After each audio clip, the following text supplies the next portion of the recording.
Hello, thought I'd do a quick video today to show you how to make your own designer series paper.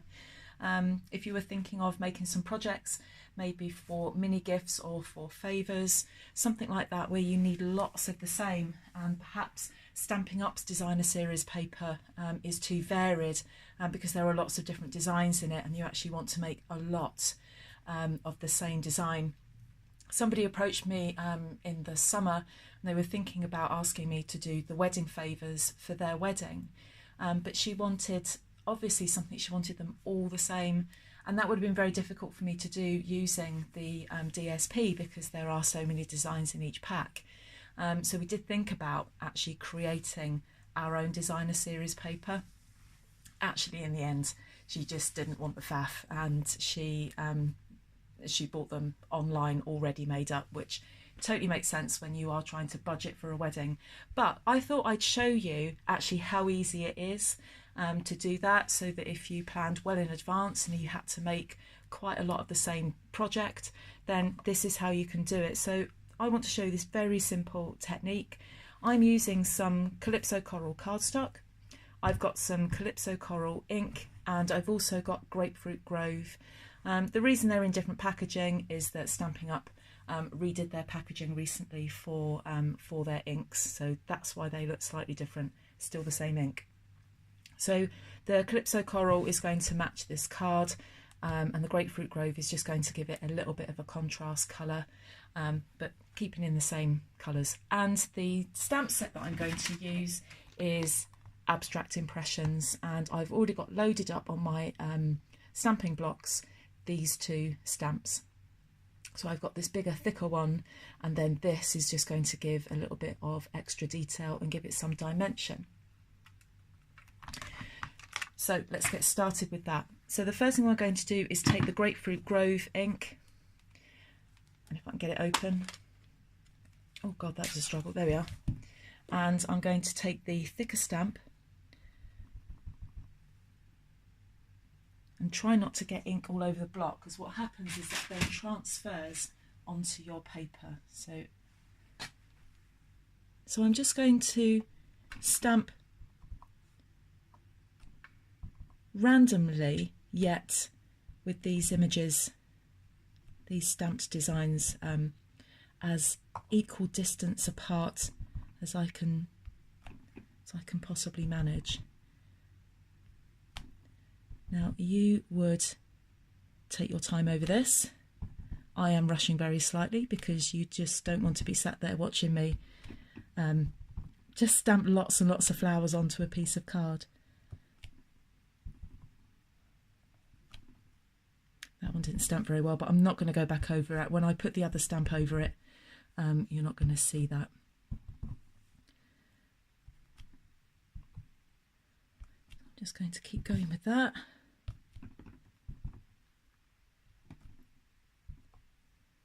I'll put another one there. So it doesn't matter if you go off the side of the paper, that then eliminates the chance of there being big gaps, and you just want the space between each of these flowers to be as uniform as possible.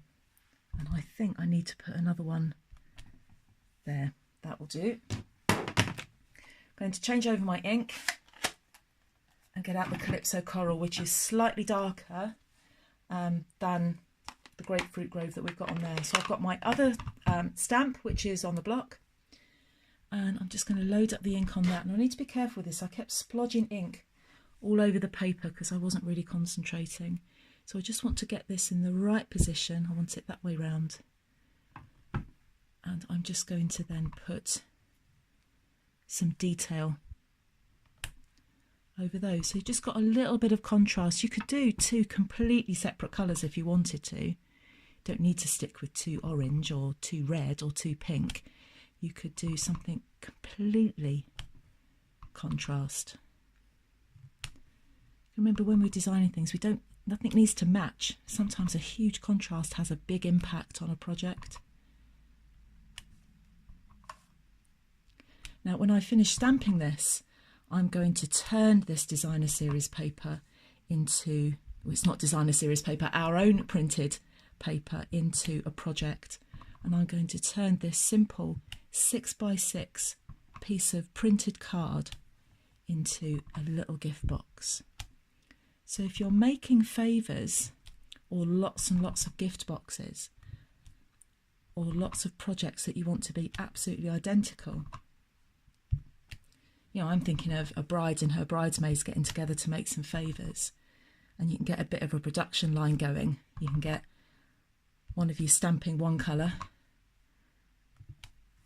somebody else stamping another colour, somebody else opening the Prosecco, somebody else passing around the Pringles and the chocolates, and before long you would have a whole load of your own printed paper for you to then create your projects. So there's my printed card. Now I'm going to be using, to make my project, the envelope punch board. And so I've got my piece of this. So this is 6x6, and I'm going to be making a little gift box, which was originally designed and made by Sam of Pootles. And it's lovely. I've used this project so many times for lots of different things, especially when I've been taking in little gifts into work. So I'm going to line up my card into the envelope punch board, and I'm going to line it up at 1.5 inches. And punch and score. That's at 1.5.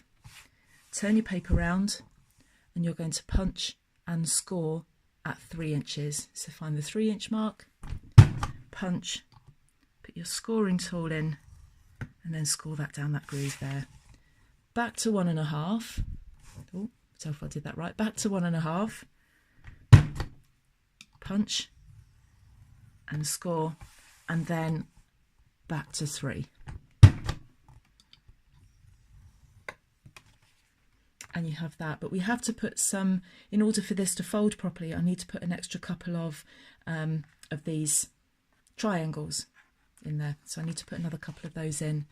And what we do is we line up, so we line up this one here, because of these smaller, of this triangle here, I need to put another, so that's at 4.5. Turn it around,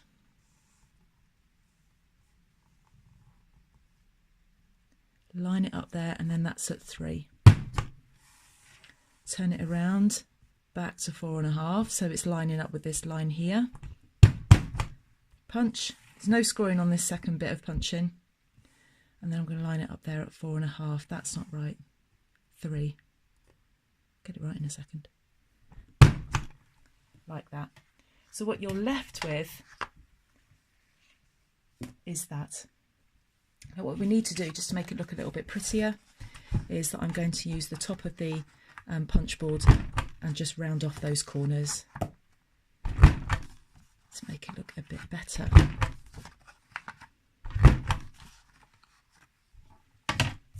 So I can put that to one side now. Now before I start burnishing those score lines, I'm going to take my scissors, and can you see we've got some, that's a small triangle there, and this is a big triangle. With the big triangles, you've got 2 score lines either side of it, and I'm just going to cut up each of those score lines right in the middle of those score lines there. Turn it around and do exactly the same.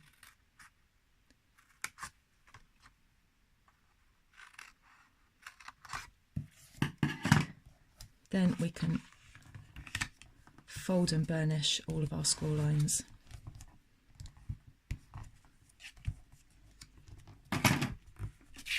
Whoops.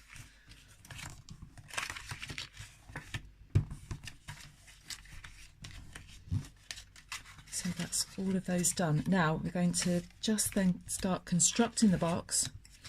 And so if we're looking at the inside of the box there, I want to bring these 2 flaps in there, and I want to put some glue on each of those. So that's on the outside, and what's going to happen is we'll glue them and then bring that together like that. So if I turn that around there, I'm going to be putting adhesive on here, and I'm going to use wet glue to do that.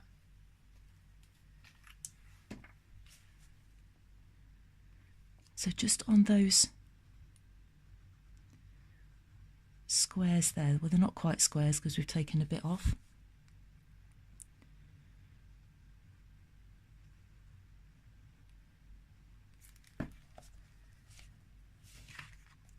So what I'm going to do is just bring that round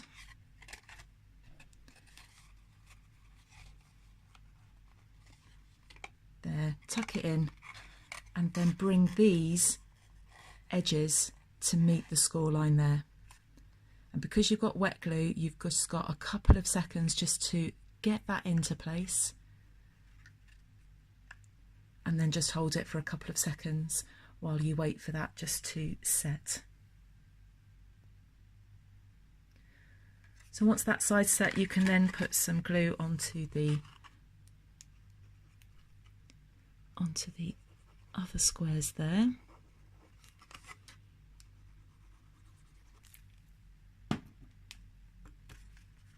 And I'm just going to tuck those in.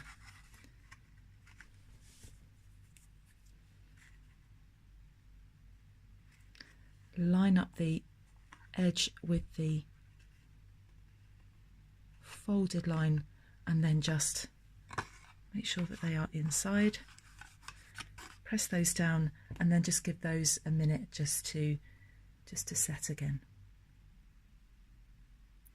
So once that's set, I'm just going to fill this, just because I had these handy, some little chocolates in there. You can put anything in there that you like.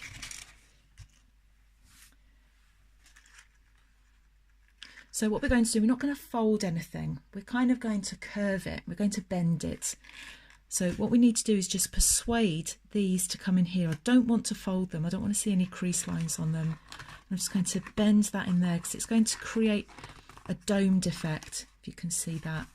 But it just sometimes takes a little bit of manipulating. Because we're using cardstock rather than DSP, DSP is usually lighter and therefore bends nicer. It does what it's told straight away. This will need convincing just a little bit more. So you just have to have a little bit of a word with it, really. Tell it, just make it see who's boss, and just let that roll round slightly. It won't happen straight away. You have just got to convince it, and there we are. It didn't take me long to convince it that it needed to bend round. And of course, as soon as I let go, it's going to go flying.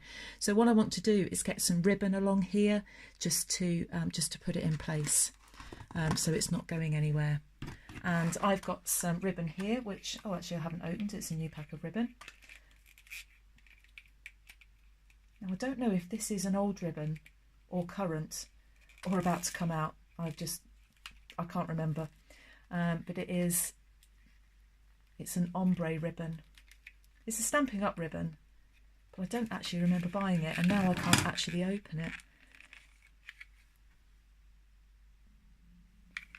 So I've got my ribbon, which has got nice contrast to it. It's got a bit of an ombre effect. So I'm just going to take a length of that, cut that on the diagonal so that it doesn't fray. And it's up to you how you want to tie this. I do have a bit of an issue with tying bows, I will admit. I'm not just not very good at tying bows, I'm absolutely downright diabolical at tying bows. So I try and avoid bows and do knots. So I'm just holding that together. Be patient with it. Let it know who's in charge. And you could tie it back round that way if you wanted to.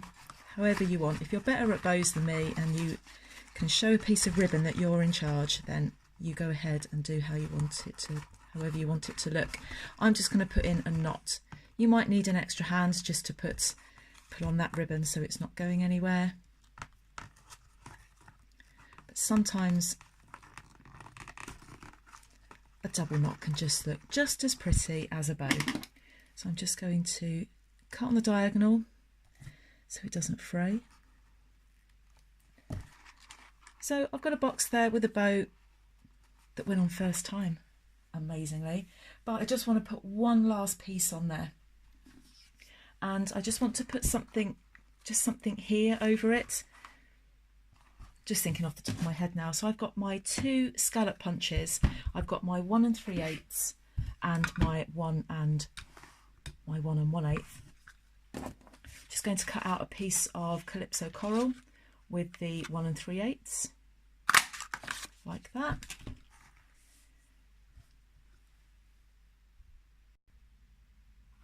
And I've also realised I got some Grapefruit Grove DSP. So I've got my 1 1/8 punch. Just pop that in there and punch it out.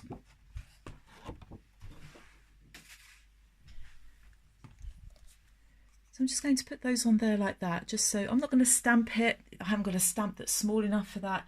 It was just to put a little bit of interest on this. So I'm going to grab my dimensionals.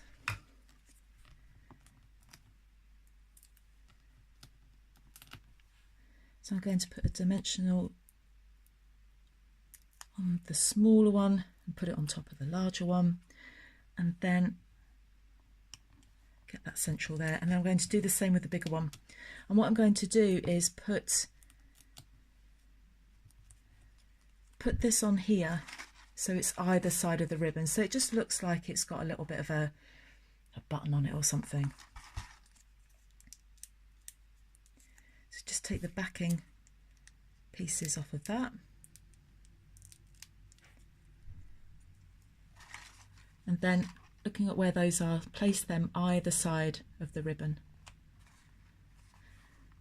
And there we have it. You've created your own box using your own DSP that you've created. Got some ribbon on it, we've got a little bit of an opening on it, and you could make as many of those as you wanted. That ink will go a long way. The cardstock you can buy in the same colour, you can buy as many packs of that as you like, and you can create as many of these as you like.